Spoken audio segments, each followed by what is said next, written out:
O desenho animado do Pica-Pau é considerado um clássico no mundo dos desenhos. Uma observação. O desenho do Pica-Pau nos mostra um animal antropofágico, ou seja, um animal com corpo e estrutura de ser humano. Outra observação. O desenho do Pica-Pau foi criado e iniciado na TV em 1940. Impressionante, esse desenho continua prendendo crianças, adolescentes, jovens e adultos. Também o Pica-Pau não seria o melhor exemplo para as crianças. Ele é um personagem vingativo, violento e extremamente maldoso e espontâneo, sempre criando confusões até aqui. Vejamos o que está mais em oculto. Primeiramente vemos no episódio o afanador de gasolina Pica-Pau ensinando um truque, uma manha para roubar gasolina de um carro. No início desse episódio o Pica-Pau se dá de frente com uma placa que diz: economize gasolina e pneus para essa viagem. É mesmo necessário? E ele diz claro que é necessário. Eu sou um diabo necessário. Veja você mesmo. Veja a foto com a cara que ele faz se não notou.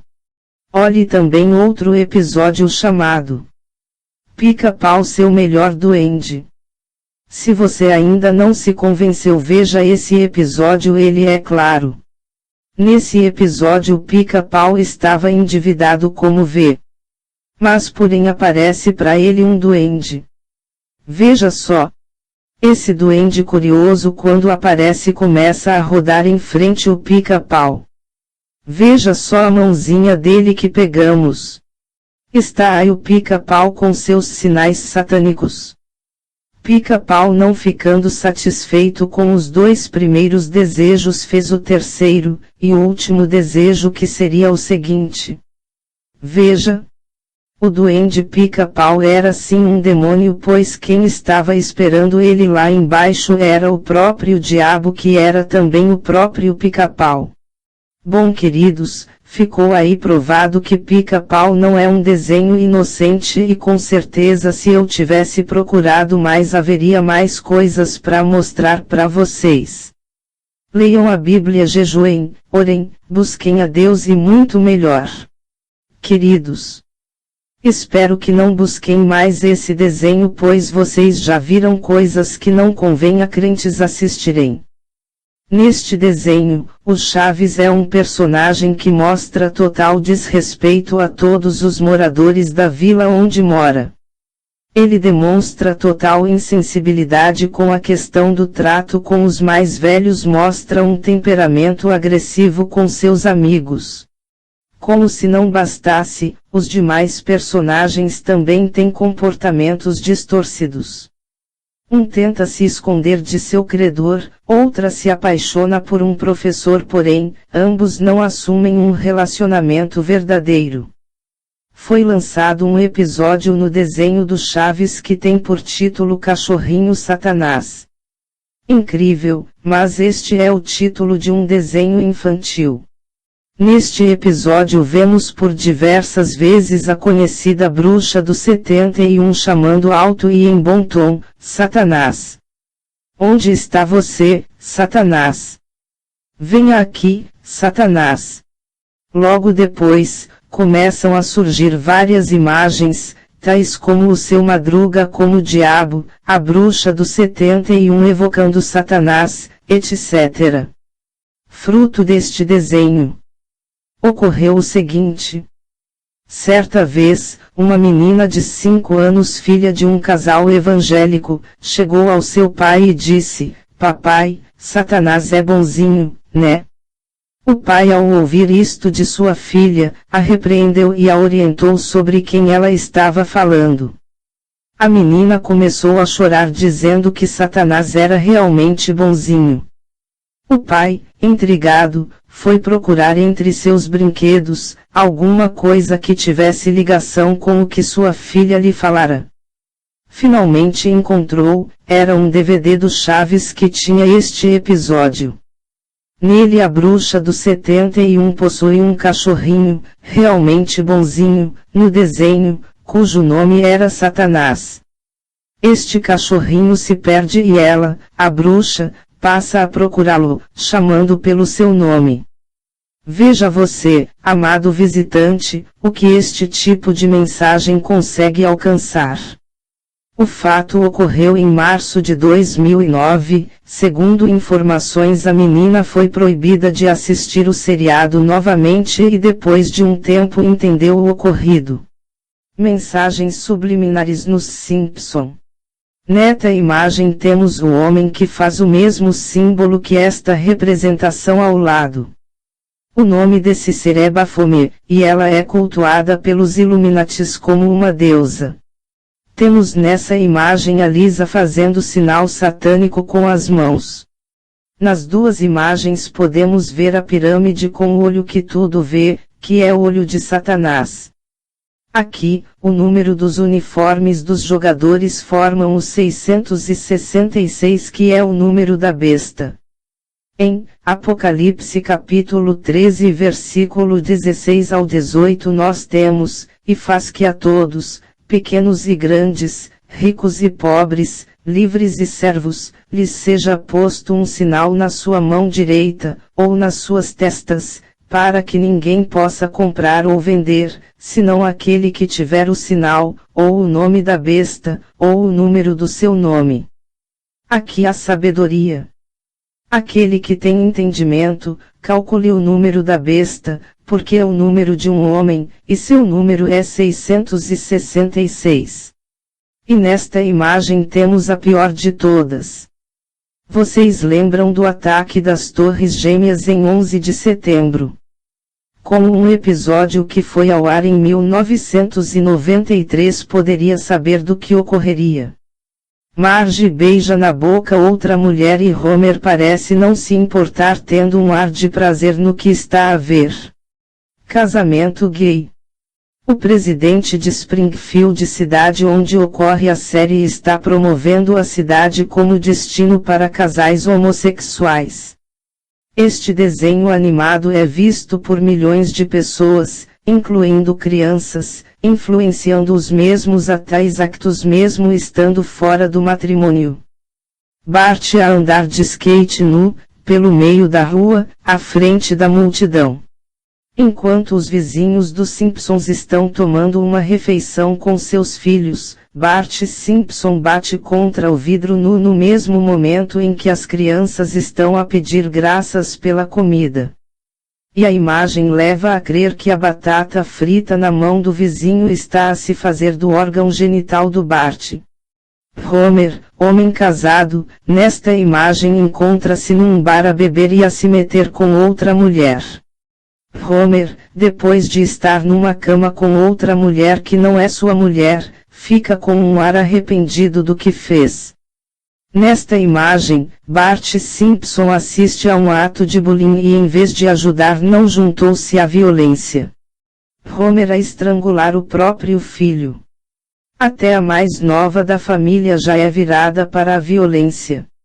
Esta imagem tirada dos Simpsons é uma cabine de suicídio que por apenas 25 cents pode tirar a sua própria vida, e em cima podemos ver as palavras em use traduzido em utilização querendo dizer que naquele momento alguém estava a tirar a sua própria vida.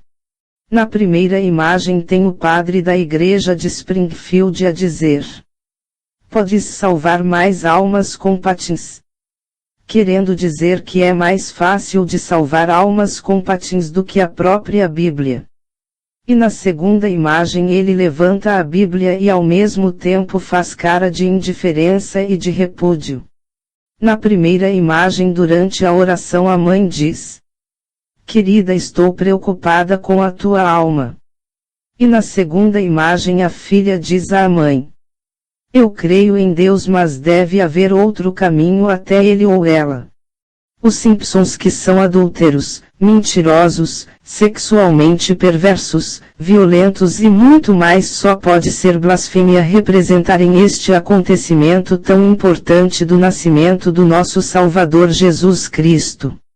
Alan Moore, para muitos não é subliminar, mas para outros é porque não sabem quem ele é. Alan Moore é satanista, pedófilo, realizador de filmes, V de Vingança, Watchmen, Constantine e A Liga Extraordinária, entre outros.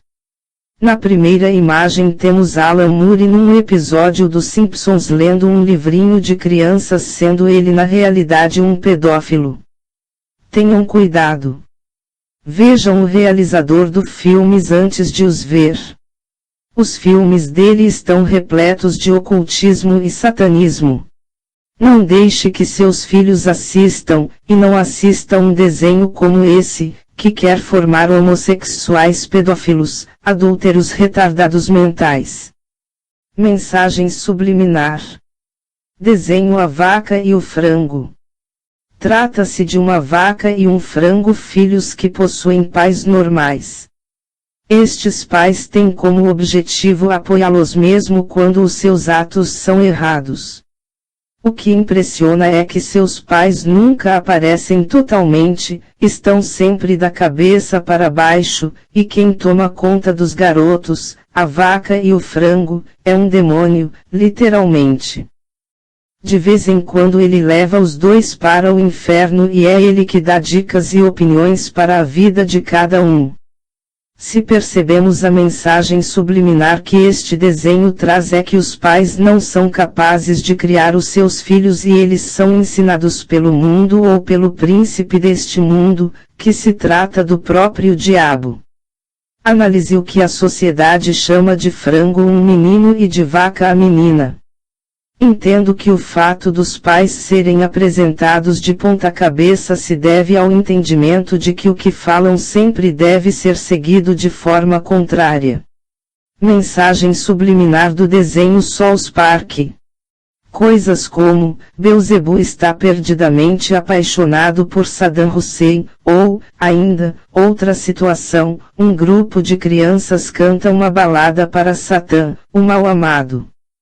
Ainda, cenas com palavrões, e situações de desobediência e agressões gratuitas e desnecessárias. Tudo isto e muito mais compõe o enredo de South Park, um seriado destinado ao público infantil, de título inspirado numa cidadezinha provinciana cuja peculiaridade é ser considerada a capital mundial da ufologia, local privilegiado de contatos com extraterrestres e experiências paranormais. A lista de personagens inclui um professor esquizofrênico e homossexual, uma enfermeira que tem um feto grudado na cabeça, um cozinheiro maníaco sexual e outras aberrações mais. E, como se não bastasse, este desenho animado transmite ainda um profundo desprezo por minorias como judeus, negros e subalternos, entre outros. O único garoto bonzinho do seriado morre em todos os episódios, ora atravessando por um mastro de bandeira, ora devorado por um bando de perus.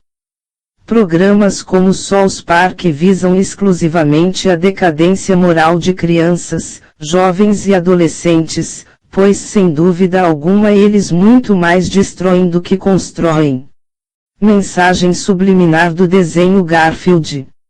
Este desenho, que tem por personagem principal um gato amarelo de costumes preguiçosos e que costuma tramar as mais diversas armadilhas para o seu dono, tem passado diversas mensagens para o público infantil.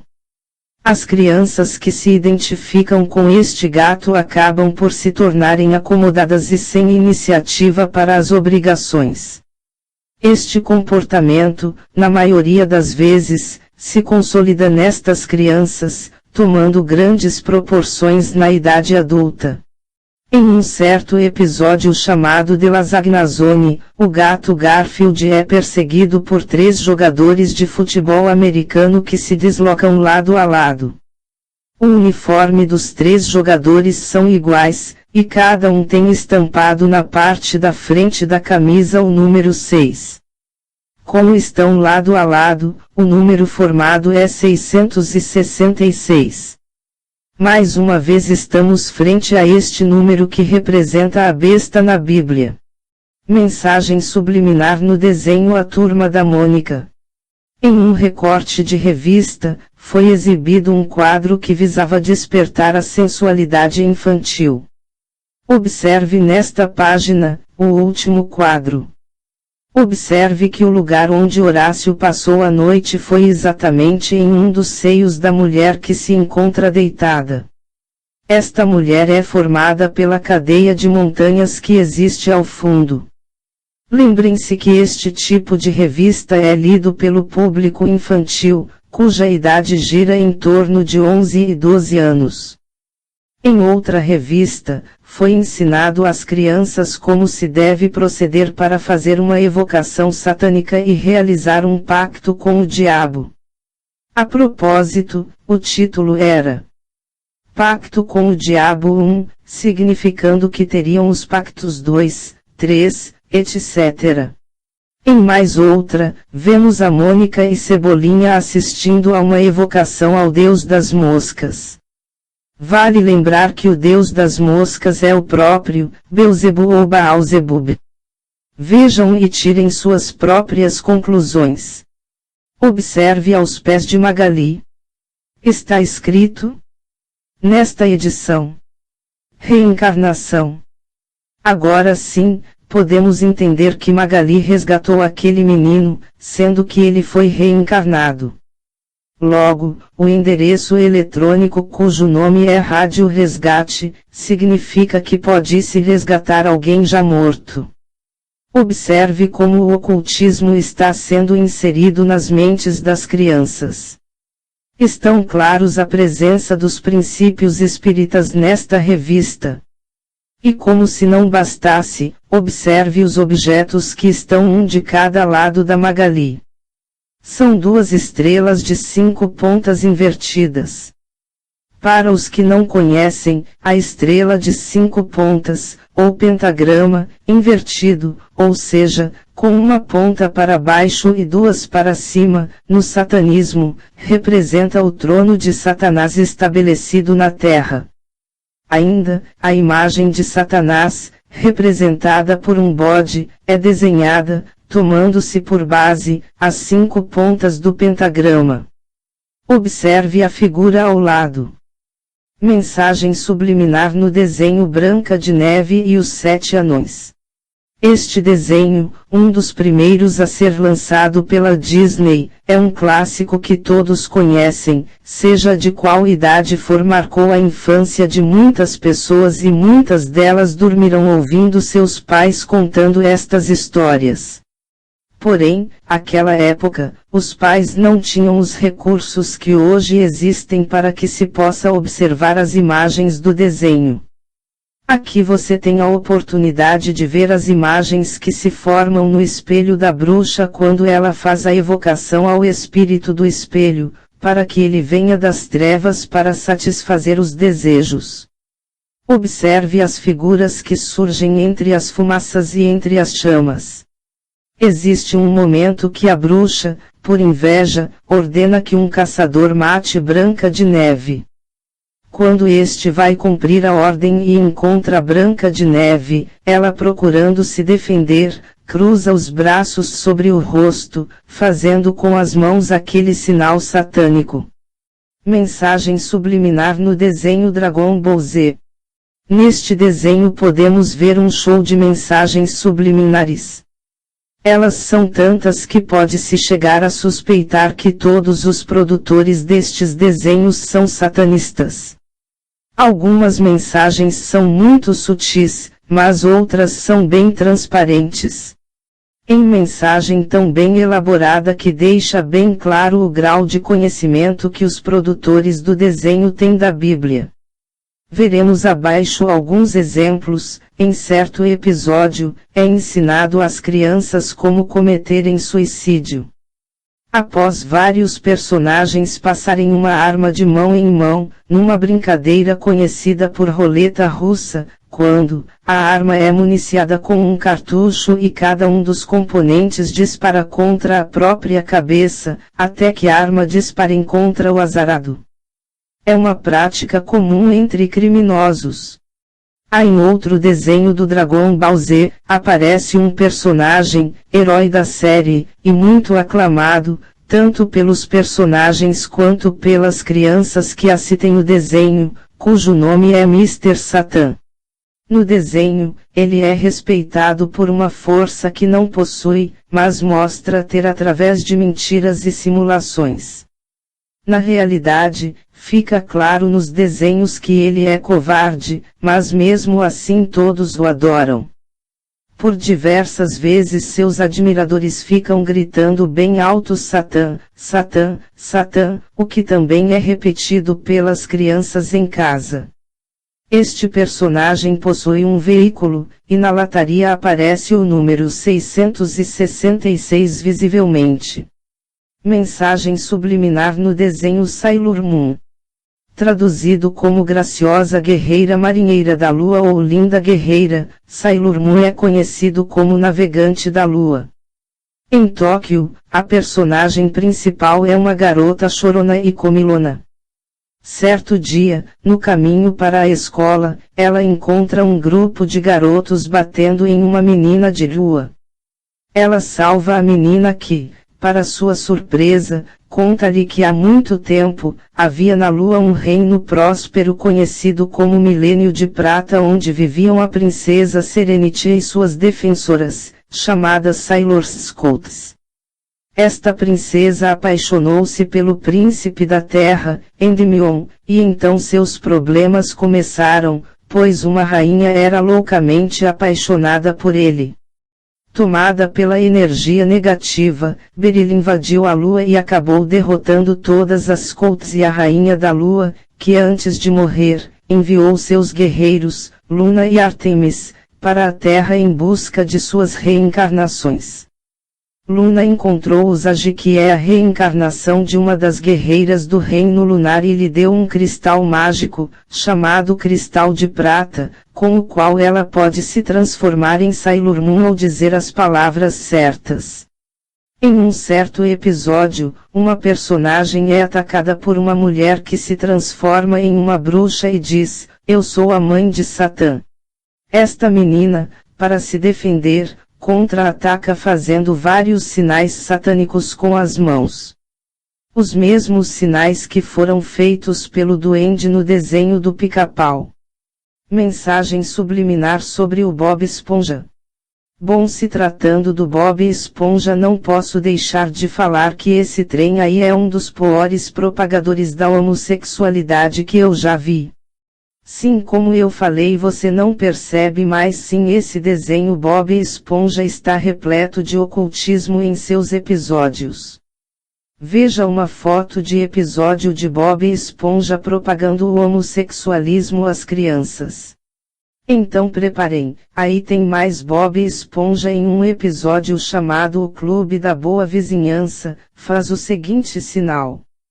Explica pra mim se o nome do episódio e Clube da Boa Vizinhança porque colocaram simbologias de Illuminati e maçonaria. Os fãs do Calça Quadrada ao redor do mundo fizessem diversas relações entre os personagens e os pecados. Fizemos uma lista com as comparações mais conhecidas. Preguiça. Patrick. Ele vive debaixo de uma pedra o tempo todo e realmente não faz nada. Na verdade, no episódio O Grande Fracassado Cor-de-Rosa da segunda temporada, ele ganhou um prêmio por não fazer absolutamente nada durante mais tempo. Ira. Lula Molusco. Ele odeia a sua vida, odeia principalmente o Bob Esponja, e é basicamente zangado com tudo o tempo todo. Avareza. Senhor Siriguejo. Como o velho Siriguejo não poderia representar a avareza. Ele até cantou sobre o poder da cobiça no episódio A Venda da quarta temporada. Inveja. Plankton. Plankton tem inveja do Senhor Siriguejo, porque o Siri cascudo é um sucesso enquanto o balde de lixo é um fracasso. Sua inveja leva-o a tentativas constantes de roubar a fórmula secreta do Siri cascudo. Gula. Gary. Você já percebeu a piada recorrente no desenho, onde eles dizem: "Não se esqueça de alimentar o Gary." Ou que o Bob diz: eu tenho que ir dar comida pro Gary. Gary até mesmo fugiu de casa, naquele episódio em que o Bob Esponja se esqueceu de alimentá-lo. A gula normalmente se refere ao excesso de comida, então poderia-se supor que este se encaixe muito bem nele. Soberba. Sandy. Sandy tem um excesso de orgulho em quem ela é e de onde vem. Ela se orgulha do fato de que veio do Texas, e gosta de ter certeza de que todo mundo saiba disso. Ela também se orgulha muito do fato de ser um mamífero e uma criatura da Terra, como foi mostrado no episódio Pressão, da segunda temporada, onde tenta provar que criaturas terrestres são melhores do que as marinhas. Luxúria. Bob Esponja. Esta é a comparação que mais gera discussão entre os fãs. A palavra luxúria, que vem do latim luxuriae, tem um significado extremamente ligado à paixão excessiva e entrega demasiada ao amor carnal. O Bob Esponja mostra seu amor excessivo pelos outros com suas formas exageradas de fazer o bem e ajudar as pessoas. Se alguma coisa é realmente verdade sobre o Bob Esponja, é que ele ama excessivamente todos ao seu redor. Mensagem subliminar no desenho He-Man. He-Man, um desenho ocultista. É claro que vocês se lembram do desenho do He-Man, um dos favoritos na primeira infância de muita gente. Se você não gostava do He-Man, talvez não tenha percebido sobre o que trata o desenho. Analisando cuidadosamente é possível perceber símbolos ocultos e mensagens esotéricas por toda parte. E fica tudo ainda melhor com algumas referências que só funcionam na tradução em português. Acompanhem o texto e vejam por si mesmos. A começar pelo título, He-Man e os Mestres do Universo. Quem são, afinal, os tais mestres do universo no desenho? Essa pergunta eu só respondo no final. Vamos antes aos símbolos. No peito do personagem título há uma cruz pátia usada pelos Cavaleiros Templários, não fazer como os vascaínos e confundi-la com a Cruz de Malta, que é um tipo de cruz pátia, mas se refere especificamente à Ordem dos Cavaleiros de São João. Some-se isso o fato de a principal arma do He-Man ser uma espada e seu costume de combater sobre sua montaria, e temos a referência completa aos Cavaleiros Templários. Sua montaria, a propósito, é uma fera selvagem chamada Gato Guerreiro, que surge da transformação de um covarde felino de nome Pacato. A alusão óbvia é ao surgimento de um guerreiro selvagem a partir de alguém que é covarde e pacífico, ou seja, a coragem e a força estão dentro de cada um e é possível trazê-las à tona. Como se não bastasse, a figura de He-Man montado em Gato Guerreiro lembra bastante o arcano maior conhecido como Luxúria, no tarot concebido por Aleister Crowley. O mesmo arcano em outros baralhos de tarot é conhecido como a força. Sim, como em Eu Tenho a Força.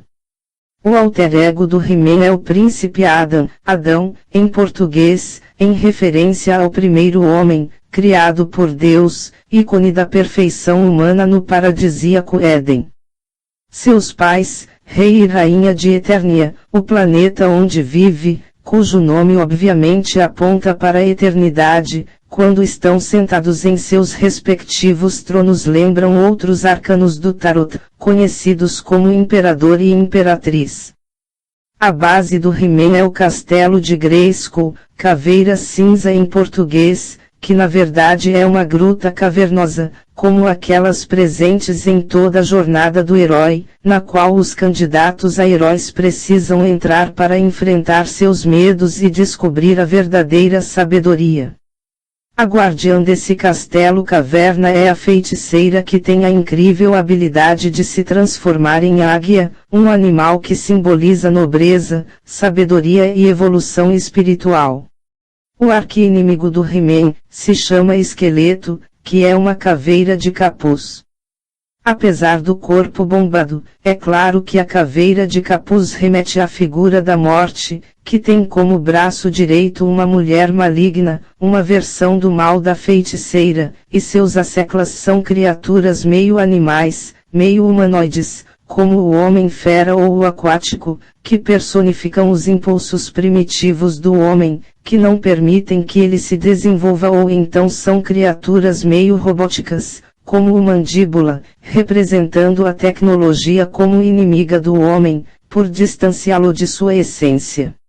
Esqueleto e sua trupe moram na Montanha da Serpente, que é uma grande cobra enrolada, símbolo da Kundalini, que é a força vital e sexual humana cujo despertar significa alcançar a iluminação e que, enquanto está inconsciente, é representada como uma serpente enrolada na base da coluna vertebral. A arma do esqueleto é um cetro, assim como a espada, uma das 4 armas mágicas, ao lado do pentáculo e do cálice, com um caprino na ponta, referência ao bode de Mendes, figura conhecida também como Baphomet, que é recheado de simbolismos e significações e muitos o relacionam aos templários. Assim fechamos o nosso ciclo. A moral da história é que ele, o homem, He-Man, tem na morte seu maior adversário, que deve derrotar para descobrir sua verdadeira força. Para isso, ele conta com aliados e instrumentos de poder. Os mestres do universo são tanto He-Man quanto Esqueleto.